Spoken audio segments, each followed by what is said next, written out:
Vous écoutez La Voix de l'Espérance, une émission qui vous apporte paix, joie, confiance et espérance.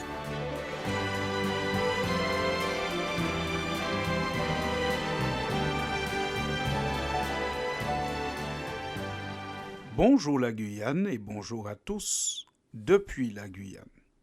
Le mot Pentecôte inscrit sur nos calendriers désigne une fête religieuse célébrée 50 jours après Pâques. Le mot Pentecôte trouve son origine dans une expression grecque qui signifie le 50e. En effet, à la Pentecôte, les chrétiens célèbrent le jour où un groupe de disciples a reçu le Saint-Esprit 50 jours après Pâques. Les apôtres étaient les principaux animateurs de ce groupe puisque Jésus n'était plus présent physiquement. Cela faisait déjà 10 jours que l'ascension avait eu lieu, 10 jours que Jésus était monté physiquement au ciel auprès du Père. Dans un temps d'angoisse comme celui que nous vivons, où le matérialisme, l'égoïsme, la rivalité, les trahisons sont probablement à leur paroxysme dans l'histoire de l'humanité, la Pentecôte révèle le plus grand besoin de l'humanité, c'est-à-dire un changement d'esprit, une pensée renouvelée comme le fut celle des apôtres à la Pentecôte.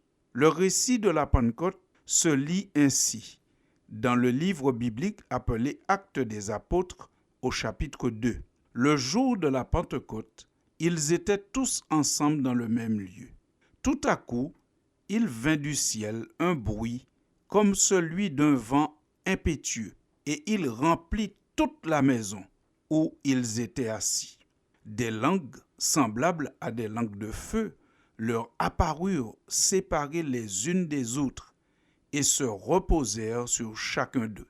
Et ils furent tous remplis du Saint-Esprit et se mirent à parler en d'autres langues selon que l'Esprit leur donnait de s'exprimer. Fin de citation. S'il est vrai que la nature du Saint-Esprit reste en quelque part mystérieuse, les conséquences de sa présence sont clairement révélées et manifestes. On se limitera donc à définir le Saint-Esprit seulement à partir des effets de sa présence et de son action sur ceux qui le reçoivent. Mais quels furent donc les résultats de l'effusion de l'Esprit au jour de la Pentecôte? Nous en verrons plusieurs résultats dans plusieurs éditions de La Voix de l'Espérance.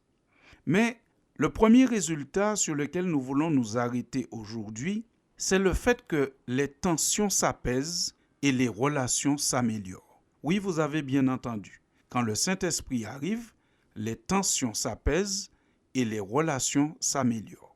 La lecture des évangiles laisse clairement apparaître qu'il y avait des tensions et une rivalité certaine entre les apôtres avant l'effusion du Saint-Esprit. Dans l'évangile de Marc, au chapitre 9, versets 33 et 34, nous lisons qu'un jour, Jésus arriva dans une ville appelée Capernaum avec ses disciples, et lorsqu'il fut arrivé dans la ville, dans la maison où il devait loger, Jésus leur demanda « De quoi discutiez-vous en chemin ?» La Bible dit qu'ils ne répondirent pas, les apôtres. Ils gardèrent le silence, car en chemin, ils avaient discuté entre eux pour savoir qui était le plus grand. Toujours dans l'évangile de Marc, au chapitre 10, nous apprenons même au verset 35 que les fils de Zébédée, Jacques et Jean, se sont un jour approchés de Jésus et lui ont demandé une faveur particulière.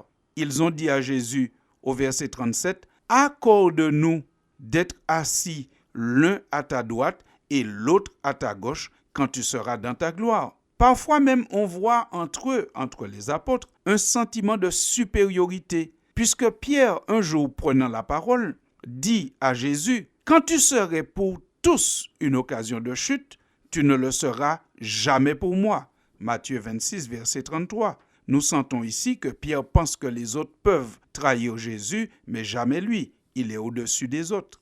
Rivalité et sentiment de supériorité. N'est-ce pas là le mal qui ronge les organisations de toutes sortes aujourd'hui, qu'elles soient politiques, sportives, associatives ou même religieuses. Comme c'est difficile de faire équipe, de faire gagner son équipe ou la cause qu'on défend, souvent l'échec vient du fait que chacun veut être la star de l'équipe, le candidat du parti, ce qui donne l'impression à ceux qui regardent de l'extérieur que les partis, les équipes, les associations, y compris religieuses, ne sont plus là pour défendre une cause, mais pour servir des ambitions personnelles. D'où peut-être le sentiment de défiance, de méfiance qui alimente l'abstention et le manque d'engagement de beaucoup aujourd'hui. Et cela, pas seulement lors des scrutins. Les gens s'abstiennent dans beaucoup de choses. Les gens s'abstiennent de s'engager dans beaucoup de bonnes choses ou d'associations, y compris religieuses, à cause des rivalités et des luttes intestines qu'ils perçoivent parmi les dirigeants. L'effusion du Saint-Esprit à la Pentecôte a changé les relations entre les apôtres et la conséquence a été immédiate. Puisqu'après l'effusion du Saint-Esprit, nous lisons que tous ceux qui croyaient étaient dans le même lieu et ils avaient tout en commun. Oui, vous avez entendu. Les apôtres qui étaient avant dans la rivalité sont maintenant tous ensemble, mettent tout en commun et ils n'ont qu'un objectif. Chaque chrétien voyait dans son frère à ce moment-là une révélation de l'amour divin. Un seul intérêt prévalait. Un seul sujet d'émulation éclipsait tous les autres. Ce sujet était refléter le caractère du Christ, travailler à l'édification de son royaume. Nous lisons encore dans le livre des Actes au chapitre 4 et au verset 33 que les apôtres rendaient avec beaucoup de force témoignage de la résurrection de Jésus et une grâce reposait sur eux tous. Les apôtres, après l'effusion du Saint-Esprit, sont devenus des dirigeants qu'on ne pouvait plus ni acheter, ni vendre, ni corrompre, ni intimider. Ils n'étaient plus dans la rivalité. Ils étaient remplis de l'esprit, remplis d'une pensée renouvelée. Alors qu'on cherche des solutions à l'abstention aujourd'hui, il faudrait peut-être regarder du côté de la Pentecôte. Si tous les partis, toutes les associations, y compris religieuses, étaient dirigés par des hommes et des femmes remplis de l'esprit, n'y aurait-il pas plus d'adhésion? N'y aurait-il pas plus d'engagement? Si les associations ou les partis de toutes sortes étaient dirigés par des personnes qu'on ne pouvait plus ni corrompre, ni intimider, ni acheter, des personnes qui ne changent pas de bord au gré des tendances ou des opportunités, n'y aurait-il pas plus d'adhésion, plus d'engagement? À chacun de nous d'y réfléchir. Mais nous savons bien que la Pentecôte est certainement une réponse à beaucoup de problématiques auxquelles le monde fait face aujourd'hui. Chers amis auditeurs, je vous remercie d'avoir partagé avec nous cette chronique et vous donne rendez-vous à la semaine prochaine pour la suite de cette réflexion.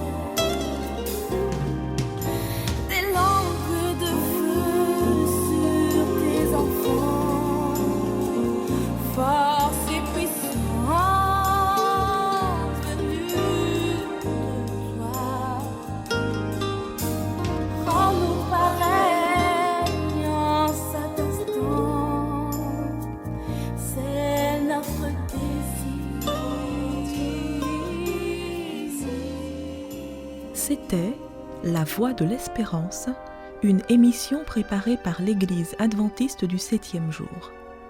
Si vous désirez avoir une copie de la causerie d'aujourd'hui, demandez-la. Elle vous sera donnée gracieusement. Écrivez à La Voix de l'Espérance, boîte postale 169 97 324, Cayenne, CEDEX, ou téléphonez au 0594 25 64 26. Merci chers auditeurs et à bientôt.